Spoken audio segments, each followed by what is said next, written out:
Hello everybody, welcome to निशुल्क IAS. कैसे हैं आप लोग?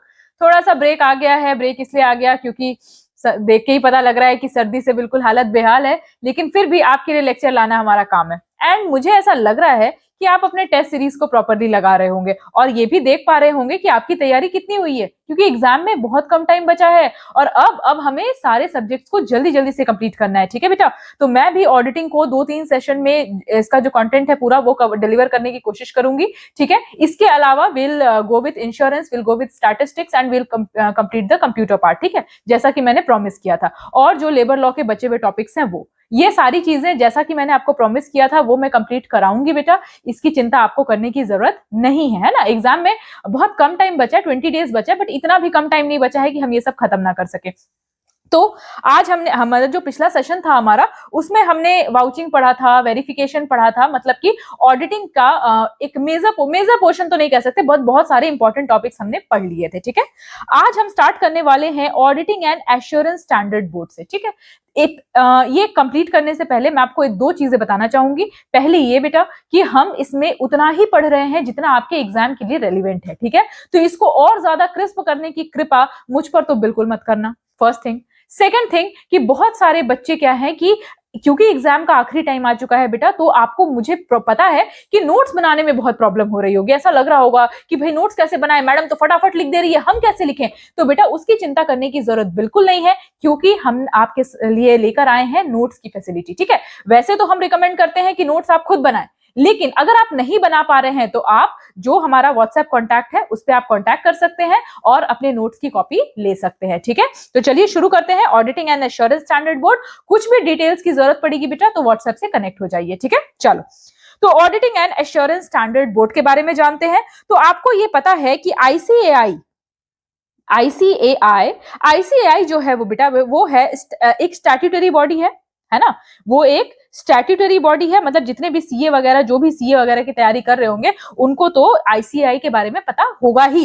तो आईसीएआई क्या है बेटा? स्टैट्यूटरी बॉडी है, चार्टर्ड अकाउंटेंट एक्ट 1949 के अंदर। ठीक है, तो इसमें जो auditing and assurance standard board है, यानी कि इसका शॉर्ट फॉर्म मैं लिख देती हूँ, एएएसबी। तो एएएसबी में कौन कौन आते हैं? तो एएएसबी में आते हैं बेटा आईसीएआई के इलेक्टेड मेंबर्स, आईसीएआई के इलेक्टेड मेंबर्स। ठीक है, और सिर्फ यही नहीं, उसके साथ और भी लोग हैं। कौन है? तो इसके साथ है मेंबर्स फ्रॉम सेबी। सेबी के मेंबर्स हैं, मेंबर्स ऑफ सेबी। सेबी आपको पता है ना? सेबी का फुल फॉर्म क्या होता है ये आप मुझे कमेंट सेक्शन में बताएंगे। ठीक है, तो मेंबर्स ऑफ सेबी, उसके साथ साथ मेंबर्स ऑफ आरबीआई, आरबीआई के मेंबर्स, आईआरडीआई के मेंबर्स और आईआईएम्स के मेंबर्स, इन सारे मेंबर्स भी यहाँ पे इसके मेंबर होते हैं। यानी auditing and assurance standard board के मेंबर जो है वो ये सारे प्रेस्टिजियस ऑर्गेनाइजेशंस के मेंबर होते हैं। ठीक है, तो बस आपको नाम जानना था कि हाँ भाई ऐसी कोई बोर्ड होती है जो कि ऑडिटिंग से रिलेटेड सारे इंपॉर्टेंट डिसीजंस को लेती है। ठीक है, चलो अब आते हैं हम अगले टॉपिक पे। अगला हमारा जो टॉपिक है बहुत इंपॉर्टेंट टॉपिक है, वो है आपका audit sampling. Now what is this audit sampling? क्या होता है ऑडिट सैंपलिंग? तो देखो क्या होता है कि जब हम ऑडिटिंग करते हैं, मतलब हम नहीं करते, सीए करते हैं, तो जब भी सीए ऑडिटिंग करते हैं तो एक एक चीज को, एक एक बोरा खोल के, एक एक सामान को प्रॉपरली देखना और उसको एनालाइज करना उतना पॉसिबल नहीं हो पाता है। क्यों? क्योंकि एक फर्म बहुत बड़ी होती है, एक फैक्ट्री जो होती है वो बहुत बड़ी होती है। और आप सोचो कि एक एक फर्म को खोलो, उसके बाद से उसमें क्या करो कि उसमें मटेरियल देखो कि भाई क्या है क्या नहीं है, ये पॉसिबल नहीं हो पाता है। ठीक है, तो उस समय क्या किया जाता है कि एक सिलेक्शन ऑफ आइटम, मतलब एक सैंपल चुना जाता है, यानी अलग अलग जगह से रैंडमली चीजें पिक करके सैंपल के तौर पे चुनी जाती है और उसके बेसिस पे ऑडिट किया जाता है। इसको हम बोलते हैं ऑडिट सैंपलिंग। बात समझ में आ गई क्या है ऑडिट सैंपलिंग? ऑडिट सैंपलिंग एक ऐसा प्रोसीजर है जहां पे आप पूरे एक एक मटेरियल को ऑडिट ना करके बल्कि एक सैंपल साइज लेते हो और उस सैंपल को ऑडिट करते हो और उसके बेसिस पे अपना रिपोर्ट बनाते हो। ठीक है, तो मैं क्या लिख सकती हूं कि use of audit procedure, use of audit procedure on a selected basket of items, selected basket of items within an account balance, within an account balance or class of transactions. ठीक है, तो क्या है कि भाई ऑडिट प्रोसीजर हम कर रहे हैं लेकिन सिलेक्टेड बास्केट ऑफ आइटम्स का, ठीक है, एक अकाउंट बैलेंस में या क्लास ऑफ ट्रांजैक्शंस में। ठीक है, तो यहां पे ये है कि मतलब एक ऐसी प्रोबेबिलिटी हो, देखो रैंडमली पिक करना है, ऐसी प्रोबेबिलिटी होनी चाहिए कि हर टॉपिक जो है या हर जो ये है हर क्लास है उसका एक एक आइटम तो कम से कम आ जाए, ताकि नहीं तो पता चला कि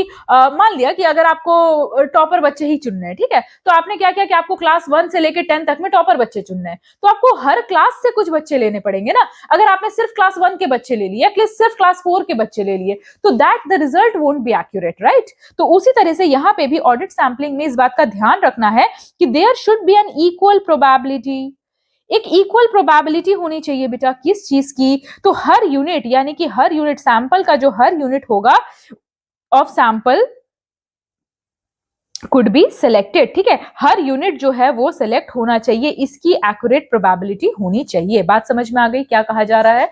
this is known as audit sampling. ठीक है, अब यहां पे कुछ रिस्क है।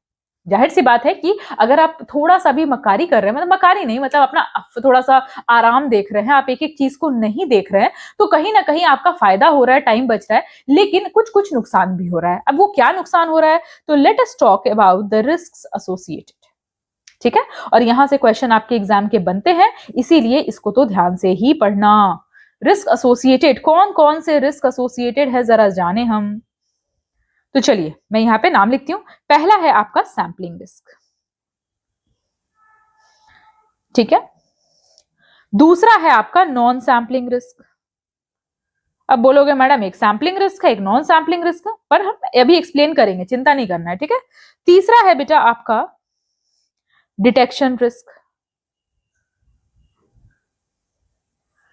चौथा है आपका इनहेरेंट रिस्क, ऊपर कर देती हूं, इनहेरेंट रिस्क। पांचवा है आपका कंफर्मेशन बायस, कंफर्मेशन बायस, ठीक है। अब एक एक करके पढ़ेंगे कि ये सारी चीजें है क्या, मतलब ये कौन सी बला है। तो चलिए जानते हैं, सबसे पहले जानते हैं कि भैया ये सैंपलिंग रिस्क क्या होता है। तो नाम से ही समझ में आ रहा है कि सैंपल में प्रॉब्लम है। जो आपने सैंपल साइज चुना है, जो आपने सैंपल लिया है, यानी अलग अलग क्लास से आपने कुछ कुछ अकाउंट उठाए हैं, उसमें कहीं ना कहीं गड़बड़ है। इसी बात को कहा जा रहा है सैंपलिंग रिस्क में। तो कहा जा रहा है कि जो सैंपल सेलेक्टेड है, the sample selected is not representing the entire population, is not representing the entire population. ये जो सैंपल है साइज है, ये पूरे पॉपुलेशन को नहीं डिफाइन कर रहा है। यानी कि आपने क्या किया, आप कहीं ना कहीं आपने गलत सैंपल चुन लिया है। आपने सारे अकाउंट, सारे बैलेंसेस का जो रिप्रेजेंटेटिव है उसको आपने नहीं चुना है। तो this is your sampling risk, ठीक है। अब यहां पे क्या कहा जा रहा है, ये हो गया सैंपल के कारण रिस्क। जो रिस्क सैंपल के कारण है, सैंपल साइज को चुनने के, उसके वेराइटीज को चुनने के कारण है, उसको हम बोलेंगे सैंपलिंग रिस्क। अगला है बेटा नॉन सैंपलिंग रिस्क। अब ये नॉन सैंपलिंग रिस्क क्या वाला है, जाने जरा। तो कहा जा रहा है कि रिस्क ऑफ एरर्स है। यहां पे पहले मैं बॉक्स में डाल देती हूं, यहां पे रिस्क ऑफ एरर्स है, ठीक है। क्यों है भाई, तो ये है कि सैंपल के कारण नहीं हो रहा है, मतलब आप जो टेक्निक यूज कर रहे हो उसके कारण नहीं हो रहा है, बल्कि और किसी वजह से हो रहा है। यानी कि रिस्क तो है, लेकिन ये रिस्क जो है वो ऑडिटर के सैंपल टेक्निक के यूज करने के कारण नहीं हो रहा है, ठीक है। तो किन कारणों से हो सकता है, तो ये हो सकता है incorrect interpretation of result, incorrect interpretation of result. ऐसा हो सकता है कि भाई रिजल्ट का जो इंटरप्रिटेशन है वो सही नहीं हुआ है, यानी कि रिस्क जो है वो सैंपल साइज की वजह से नहीं है बस, ठीक है। या फिर inappropriate audit procedures, audit procedure ही ढंग से नहीं हुआ है। इसमें सैंपल का कोई लेना देना नहीं है, सैंपल जैसा भी होता इसमें फिर भी गड़बड़ होती, ठीक है। तो this is your inappropriate audit procedures. तो ये सारी चीजें हैं, ये आपकी है नॉन सैंपलिंग रिस्क। बात समझ में आ गई, क्या है सैंपलिंग रिस्क, क्या है नॉन सैंपलिंग रिस्क। अब आते हैं हम डिटेक्शन रिस्क। डिटेक्शन रिस्क में क्या होता है कि जो ऑडिटर है वो डिटेक्ट ही नहीं कर पाते हैं, यानी auditor fails to detect material misstatement in the financial statement. Financial statement में देखो ऑडिटर कहां से चेक कर रहा है, फाइनेंशियल स्टेटमेंट को चेक कर रहा है। तो जो फाइनेंशियल स्टेटमेंट है बेटा उसमें कुछ गलतियां हैं, और उस गलती को ऑडिटर डिटेक्ट नहीं कर पा रहा है, इसी को हम कहते हैं डिटेक्शन रिस्क। यानी कि the auditor is not able to detect the appropriate mistakes which are required, जो कि उसको डिटेक्ट करना चाहिए था वो वहां पे डिटेक्ट नहीं कर पा रहा है। This is your detection risk. ठीक है, अगला तो ये क्या है, ये खत्म किया जा सकता है क्या? नहीं किया जा सकता है, लेकिन और ज्यादा ध्यान से काम किया जाए तो इसको कम जरूर किया जा सकता है। ठीक है, उसके बाद है इनहेरेंट रिस्क। ठीक है, इनहेरेंट रिस्क क्या है? तो ऐसा कुछ है कि जो सालों साल चल रहा है, पिछले साल से मतलब कुछ गड़बड़ी थी पिछले फाइनेंशियल स्टेटमेंट में और वो उसके कारण जो है वो अभी अभी में फर्क पड़ रहा है, that is your inherent risk. यानी कि ये गलती जो है ये अभी की नहीं है, ये गलती पहले की थी और अभी फिर से आ गई है।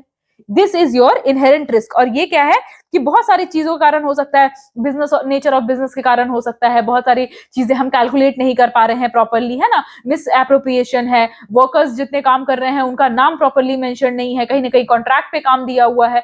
तो इन चीजों के कारण जो भी रीजन है, due to the nature of work, due to the tendency of the contractor, जो भी रीजन है उसके कारण ये रिस्क है जो कि फाइनेंशियल स्टेटमेंट में पिछले बार भी थी, अभी भी है और ये कंटिन्यूअसली चलती आ रही है और इसको सुधारना पॉसिबल नहीं हो पा रहा है। That is your inherent risk. Do you get this? Do you get this?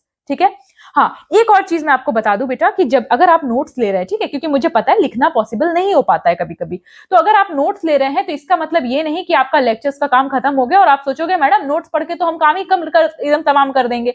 Explanation is important, तभी आपके दिमाग में वो चीज घूमेगी। ठीक है, तो एक्सप्लेनेशन जरूरी है, इस बात का ध्यान रखना। चलिए, अगला है आपका कंफर्मेशन बायस। कंफर्मेशन बायस क्या है कि जो ऑडिटर है वो अनकॉन्शियसली selects या interprets evidence that confirms their preconceived notion।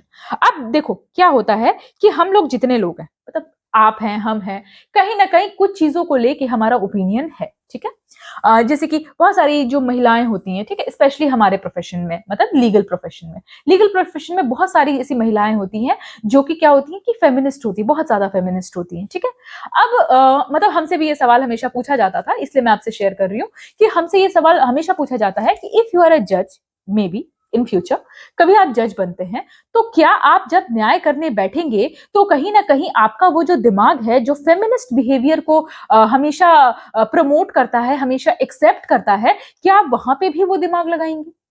तो बहुत सारे, एक आइडियल आंसर क्या होगा अगर आप किसी इंटरव्यू में ये सवाल पूछा जाएगा तो क्या जवाब दोगे आप? कि नहीं भाई, हम तो लॉ को देखेंगे, हम तो फैक्ट्स को देखेंगे, we won't be doing this. But unconsciously हमारा दिमाग ऐसा होता है कि कहीं ना कहीं हम बायस्ड होते हैं।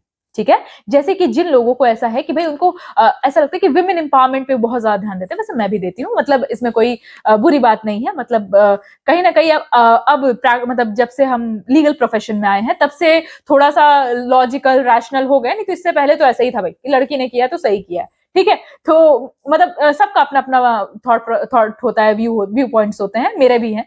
तो कहने का मतलब ये है कि हर किसी बंदे का एक नोशन होता है, एक जनरल नोशन होता है, और जिसको वो ना चाहते हुए भी अपने डिसीजन में ले आता है। ठीक है, मुझसे भी मतलब मैं कितना भी लॉजिकल, कितना भी रैशनल थिंकिंग करने की कोशिश करूंगी, लेकिन जब आप मुझसे डिबेट करोगे तो एक पॉइंट ऑफ टाइम आएगा जहां पे मेरा ट्रू सेल्फ रिफ्लेक्ट हो जाएगा। ठीक है, और मतलब मुझसे बहुत सारे बच्चे सवाल पूछते हैं कि यूपीएससी का, मतलब जो सिविल सर्विसेज के एग्जाम है, उसमें जो आंसर राइटिंग होती है बेटा, तो उसमें जब मतलब मेंस का जब एग्जाम होता है तो देखते हो कि दो मतलब सुबह भी पेपर है, शाम में भी पेपर है, फिर सुबह पेपर है, फिर शाम में भी पेपर है। तो कहा जाता है कि भाई इतना भी क्या कराना है, मतलब इतनी जल्दी जल्दी भी क्यों पेपर लेना है? तो उनका एक सिंपल सा लॉजिक होता है कि under pressure your true self is reflected. ठीक है, आप बनावटी काम कब कर सकते हो? जब आपके पास अथाह समय हो, तब आप बैठ करके अपना नोट्स बनाओगे, उसको सजाओगे, उसमें फूल पत्ती बनाओगे, मतलब कुछ भी करोगे। लेकिन जब आपके पास प्रेशर होता है ना, तो फिर आप अपना ट्रू सेल्फ झलकाते हो। ठीक है, तो वही बात यहां पे भी कह रही है, और वही होता है कंफर्मेशन बायस, इसलिए इस टर्म को समझना जरूरी है। कंफर्मेशन बायस कहता है कि भाई ऑडिटर या कोई भी बंदा जो कि अनकॉन्शियसली उसने दिमाग में एक थॉट लेके आया है, और वो ना चाहते हुए भी जब रिजल्ट को इंटरप्रेट करेगा ना बेटा, तो अपने प्री कंसीव्ड नोशन को अपने साथ रखेगा। This is your confirmation bias. तो ये भी एक बहुत बड़ी प्रॉब्लम है। क्यों प्रॉब्लम है? क्योंकि कहीं ना कहीं ये रियल एसेंस को कम कर देती है। ठीक है, जैसे कि मैंने आपको बताया कि अगर मेरा एक फेमिनिस्ट बिहेवियर होगा और मैं क्या होंगी कि एक जज होंगी, तो पता चला कि लड़की की ही गलती है, लेकिन फिर भी मैंने क्या मान लिया है कि नहीं भैया लड़की तो विक्टिम होती है, उसकी गलती नहीं हो सकती। तो कहीं ना कहीं ये प्रॉब्लम होगी, एक रैशनल थिंकिंग में ये एक आड़े आएगा। तो this is your confirmation bias, और ये हमारे रिजल्ट को प्रॉपरली इंटरप्रेट करने में एक बहुत बड़ा बोलते रोड़ा पत्थर बीच में आ जाता है, जो क्योंकि हमारी जंग किसी और से नहीं होती, हमारे खुद के दिमाग से होती है। ठीक है, तो these are the 5 risk associated with audit sampling. ठीक है, सैम्पलिंग रिस्क है, नॉन सैम्पलिंग रिस्क है, डिटेक्शन रिस्क है, इनहेरेंट रिस्क है और कंफर्मेशन बायस है। ठीक है, बात समझ में आ गई? कोई प्रॉब्लम है यहां तक? चलिए अब आते हैं हम स्टेजेस इन ऑडिट सैम्पलिंग। भाई कुछ स्टेजेस होती है ना, एक एक करके समझाती भी जाऊंगी, बताती भी जाऊंगी, तो आपको कोई प्रॉब्लम नहीं आएगा। और हाँ, ऑडिटिंग के पूरे नोट्स, मतलब लेक्चर तो अभी पूरा नहीं हुआ है, बट पूरे नोट्स अवेलेबल हैं। अगर आपको चाहिए तो आप व्हाट्सएप पे हमसे कनेक्ट कर सकते हैं। ठीक है, तो स्टेजेस इन ऑडिट सैम्पलिंग। अब स्टेजेस क्या क्या है? तो सबसे पहला स्टेज, किसी भी काम को करने का पहला स्टेज क्या होता है? कोई ट्रिप पे भी जाना है तो पहला काम क्या करोगे? प्लान करोगे कि भैया हम यहाँ जाएंगे, हम मनाली जाएंगे, दार्जिलिंग जाएंगे, और भी फलना जितना जगह जाएंगे, और वहां पे ये सारी चीजें करेंगे। मतलब हम अपने दिमाग में वो चीज बनाते हैं ना। एग्जाम है तो आप क्या करोगे? आप पहले प्लान करोगे ना कि हाँ भैया हम ये एग्जाम ऐसे तैयारी करेंगे, 3 महीने को हमने ऐसे बांटा, 1 हफ्ते को ऐसे बांटा। ठीक है, तो प्लानिंग इज इंपॉर्टेंट। प्लानिंग में क्या क्या चीजें होती है?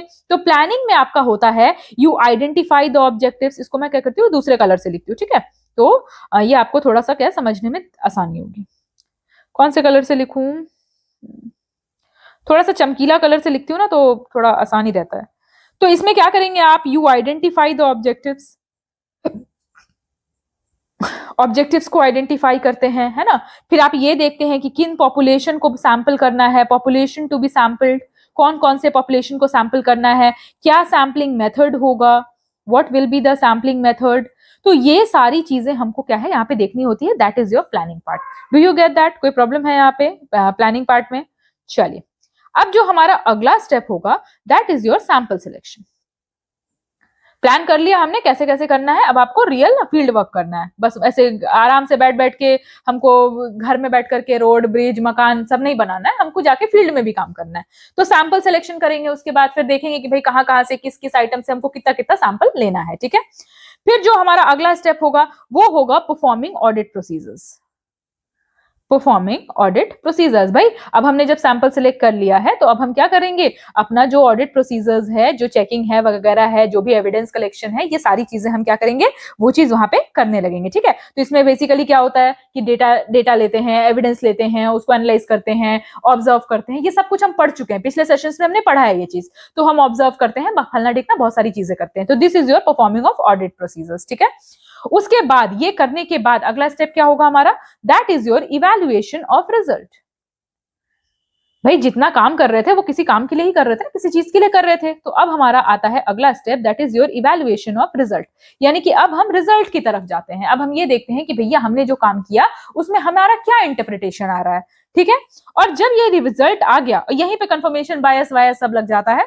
और उसके बाद जो लास्ट पार्ट होता है हमारा वो होता है डॉक्यूमेंटेशन। क्योंकि मैंने एक नोशन बना लिया, भाई मैंने दलीलें सुनी, मैंने डॉक्यूमेंट्स को ऑब्जर्व किया। ठीक है, मैं एक जुडिशियल उसके पर्सपेक्टिव से बता रही हूँ, जज के पर्सपेक्टिव से बता रही हूँ, क्योंकि मैं मतलब लीगल फ्रेटर्निटी में काम करती हूँ, तो मैं उसके पर्सपेक्टिव से आपको एक्सप्लेन करने की कोशिश कर रही हूँ कि भैया मैंने दलीलें सुनी और मुझे समझ में आ गया कि नहीं भाई ये बंदा गलत है और ये सही है, और अब हमको इसी हिसाब से अपना जो जजमेंट है वो देना है।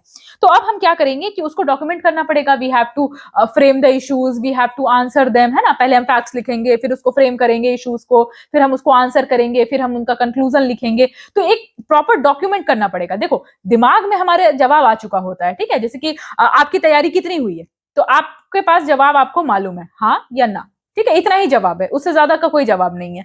तो हाँ है कि ना है। अब जब आपका जवाब हाँ है तो now there are multiple facets, there are multiple reasons कि why your answer is yes और why your answer is no. तो ये जो मल्टीपल फैसेट्स है that is your documentation process. ठीक है, यानी कि आपने जो ओपिनियन दिया है, जो भी ओपिनियन आपने लिया है, जो भी आपने सोचा है आंसर करने का, तो उसके लिए क्या क्या सफिशिएंट एविडेंस है, इस चीज को आप डॉक्यूमेंट में करोगे कि भाई क्या क्या सफिशिएंट एविडेंस है यहाँ पर। ठीक है, कि आपके ओपिनियन को जो सपोर्ट करता है, to support the auditor's opinion. Do you get that? समझ में आ रही है बात, क्या बात कर रही हूं मैं?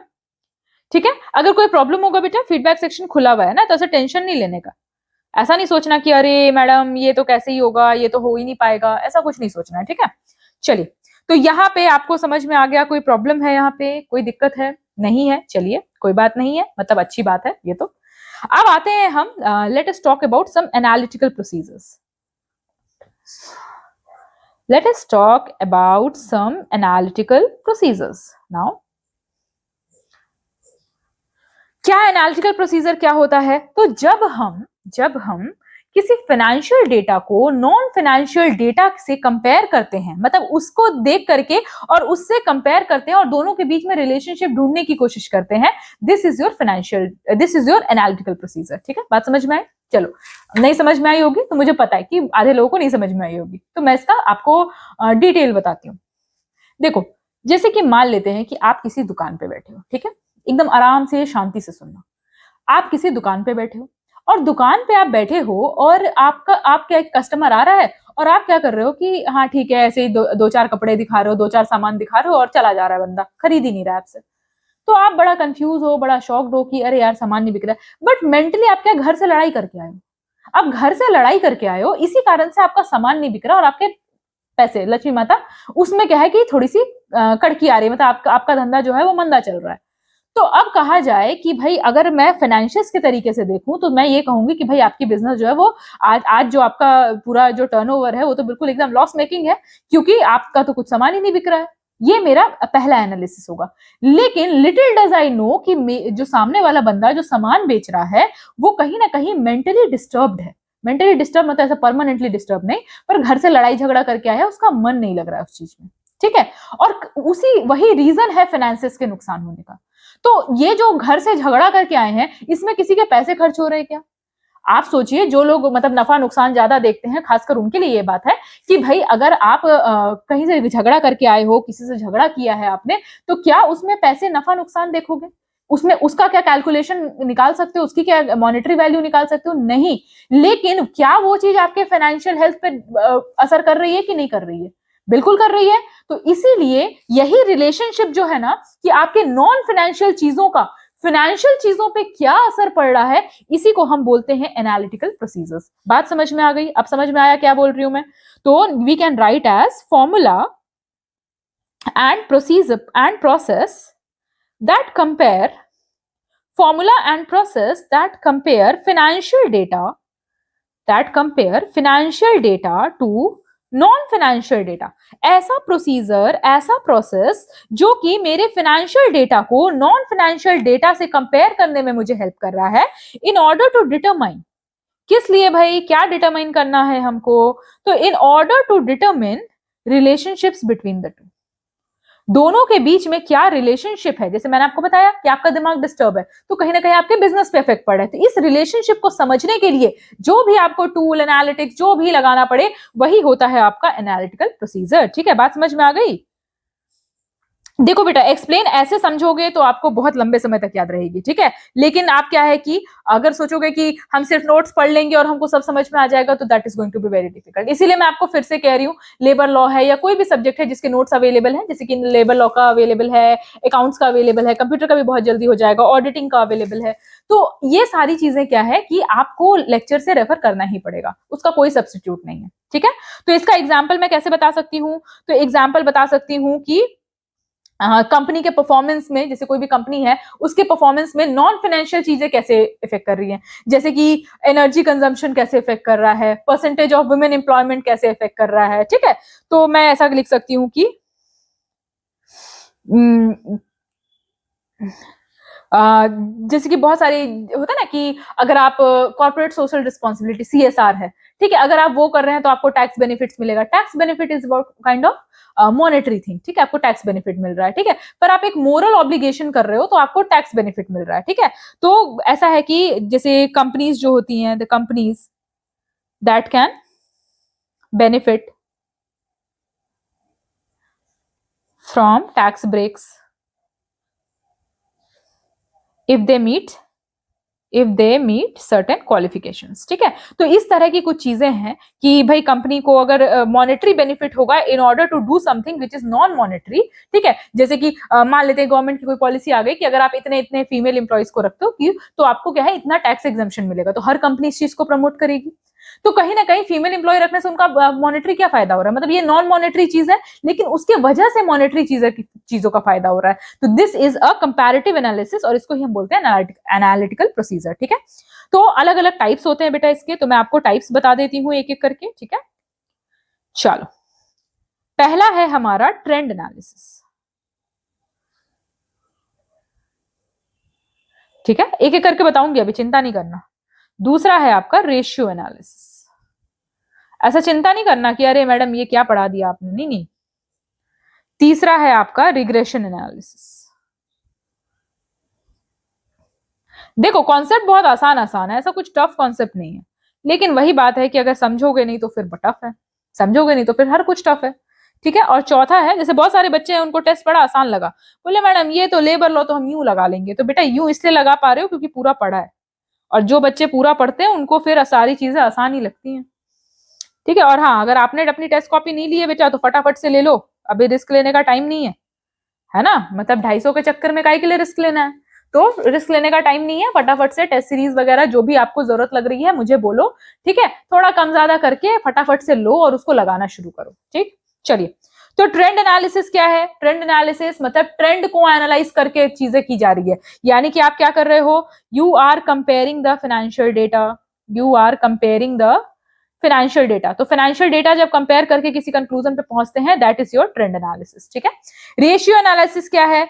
तो आप क्या कर रहे हो, फाइनेंशियल रेशियोज को कंपेयर कर रहे हो, ठीक है। रेशियोज मतलब क्या होता है, बेसिकली कंपैरिजन, परसेंटेज, है ना, जैसे कि प्रॉफिट डिवाइडेड बाय लॉस, तो आपको पता चलता है कितना प्रॉफिट है कितना लॉस है करके, ठीक है, कंपेयर कर पाते हैं आप रेशियोज में, है ना। बहुत सारे हमने अकाउंट्स में पढ़े हैं, बहुत सारे रेशियोज पढ़े हमने, याद है, प्रोपोर्शनल, ये बहुत सारे हमने रेशियोज पढ़े थे अकाउंट्स में, जिन्होंने नहीं पढ़ा जाके देखो, पहले जाके देखो, ठीक है। तो रेशियो एनालिसिस क्या है, तो हम क्या कर रहे हैं कि that we are comparing financial ratios to industry benchmarks, ठीक है, that is your ratio analysis. फिर अगला क्या है, रिग्रेशन एनालिसिस। तो रिग्रेशन, कोरिलेशन, रिग्रेशन, ये सारी चीजें आपने पढ़ी होगी स्टैटिस्टिक्स में, अगर नहीं पढ़ी है तो स्टैटिस्टिक्स जब हम पढ़ाएंगे, मतलब एक दो दिन में ही पढ़ाएंगे, तो एक दो मतलब उसमें बहुत ज्यादा डिटेल में तो नहीं, क्योंकि अभी आपको इस एग्जाम के लिए उतना डिटेल पढ़ने की जरूरत नहीं, पर अगर कोई बीबीए किसी ने पढ़ा है या किसी ने एमबीए पढ़ा है या बीकॉम पढ़ा है तो उसमें आपने स्टैटिस्टिक्स जरूर पढ़ा होगा। तो स्टैटिस्टिक्स में क्या है कि रिग्रेशन होता है, तो आप क्या कर रहे हैं कि आप यूज ऑफ स्टैटिस्टिकल डेटा या statistical techniques to identify relation between financial variables, ठीक है। फाइनेंशियल चीजों के बीच में रिलेशन आप कैसे आइडेंटिफाई कर रहे हो, स्टैटिस्टिकल टेक्निक लगा करके, that is your regression analysis, ठीक है। फिर है आपका वेरिएशन एनालिसिस, यानी कि आप क्या कर रहे हो, आप कंपेयर कर रहे हो, you are comparing, what you are comparing, तो comparing actual financial result, comparing actual financial result to budgeted expected result, ठीक है। एक्चुअल फाइनेंशियल रिजल्ट को कंपेयर कर रहे हैं बजटेड एक्सपेक्टेड रिजल्ट के, कि मतलब आपने जो सोच रखा था और एक्चुअल में क्या हुआ, ज्यादा भी हो सकता है कम भी हो सकता है, तो जो सोच रखा था और एक्चुअल में जो हुआ उसके बीच का जो डिफरेंस है उसको हम बोलते हैं that is your variance analysis, ठीक है। तो बात समझ में आ गई, यहां तक कोई प्रॉब्लम है? यहाँ पे हमने ऑडिटिंग का एक मेजर पोर्शन कंप्लीट कर लिया है बेटा। जो अगला पार्ट होगा हमारा, उसमें we will talk about auditor, कि ऑडिटर की क्या क्वालिफिकेशन होनी चाहिए, क्या डिस्क्वालिफिकेशन होनी चाहिए, कैसे अपॉइंटमेंट होगा, कैसे रिमूवल होगा, कितने दिन का नोटिस होगा, क्या क्या ड्यूटीज होंगी, क्या राइट्स होंगी, मतलब in the next session we will talk mostly about the auditor, ठीक है। बात समझ में आ गई? यहां तक कोई भी प्रॉब्लम है तो आप हमसे फीडबैक सेक्शन में बिल्कुल बिल्कुल बिल्कुल पूछ सकते हैं, इसमें कोई भी घबराने सोचने वाली बात नहीं है, ठीक है। अगर टेस्ट सीरीज नहीं लिया है तो अभी जाओ और फटाफट से लो, क्योंकि just at the cost of a coffee आपको मिल रहे हैं टोटल 13 टेस्ट 8 पार्ट टेस्ट और 5 FLT। तो ये कोई कम नहीं है बेटा, इतने क्वेश्चन लगा कर जाओगे तो अंदर का कॉन्फिडेंस तो जाग ही गया होगा। ठीक है, नोट्स अवेलेबल है, अगर लेबर लॉ वगैरह में लग रहा है कि बहुत लेंदी है मैडम, 2 × पे फटाफट देख जाओ और क्या करो, साथ में नोट्स हाथ में ले लो, तो आपको लिखने की भी जरूरत नहीं पड़ेगी और आपका सिलेबस भी कंप्लीट हो जाएगा। एग्जाम में टाइम बहुत कम बचा है। ठीक है, तो पढ़ते रहो, मिलते हैं अगले सेशन में। Till then bye bye.